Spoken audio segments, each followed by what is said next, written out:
Il est temps de serrer les ceintures car ça risque d'aller très vite dans ces dernières heures du mercato, car oui, il ne reste que 48 heures avant la fermeture du marché des transferts en Europe.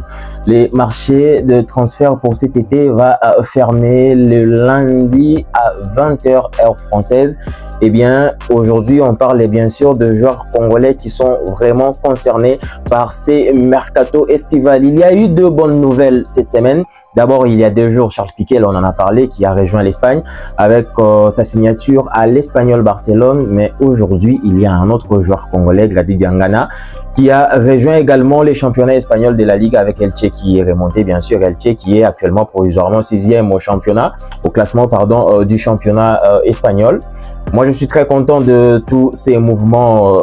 C'est vrai que ce ne sont pas des clubs, des grands clubs entre guillemets, qui jouent les premiers rôles dans ces championnats, mais quand même, il s'agit de l'un des plus grands championnats du monde. Le niveau est très élevé. Alors, Grady Diangana vient de signer son contrat de 2 saisons avec Elche après avoir quitté West Bromwich en Angleterre. West Bromwich qui joue toujours en 2e division en Championship. Diangana était libre de tout contrat. C'est donc le 4e Congolais qui va évoluer en Liga cette saison, mais le 3e Léopard parce que il y a Cédric Bakambu, Charles Piqué. Ça fait 3 joueurs congolais qui évoluent déjà au niveau de la sélection, qui vont évoluer au niveau du championnat espagnol de la 1re division. Mais le 4e, ce n'est pas encore un Léopard, c'est un Congolais qui rêve de représenter la RDC un jour et on espère les voir en RDC. Il s'agit de Willy Kambwala qui, lui, évolue de son côté à Villarreal. Il s'est blessé. Il traverse un moment difficile parce qu'il s'est blessé lors de la pré-saison et c'est une blessure assez grave qui l'éloigne des terrains pendant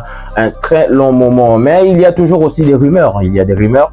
Il y a ces dossiers très chauds de Yohan Wissa. On sait tout ce qui se passe en ce moment, les bras de fer entre lui et sa direction. Aujourd'hui, il y a même des rumeurs de la presse britannique qui enverrait Wissa à Arsenal. C'est à prendre avec des pincettes, mais quand même, il faut garder un œil sur ça. Une autre rumeur qui est apparue aujourd'hui, c'est Simone Banza qui, voilà, suscite l'intérêt de son ancien club en France, les RC Lens.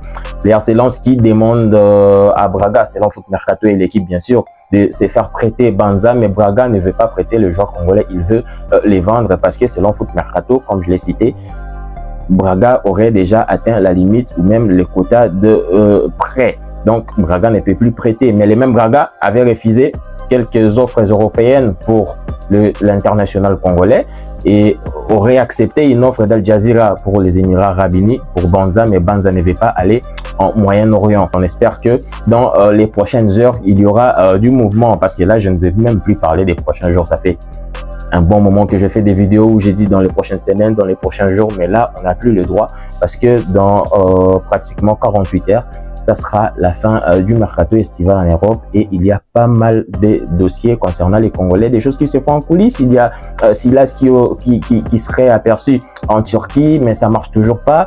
On a également Dimitri Berthaud qui n'a pas toujours de club. Bon, pour des joueurs libres de tout contrat, il pourrait signer à tout moment, même après la période du mercato. Mais pour des joueurs qui sont encore sous contrat avec leur club, comme Banza sous contrat avec Braga, Wissa sous contrat avec Brentford, il ne reste que 48 heures et on espère vraiment que dans les 48 heures, il y aura des très grandes et bonnes nouvelles pour les Congolais.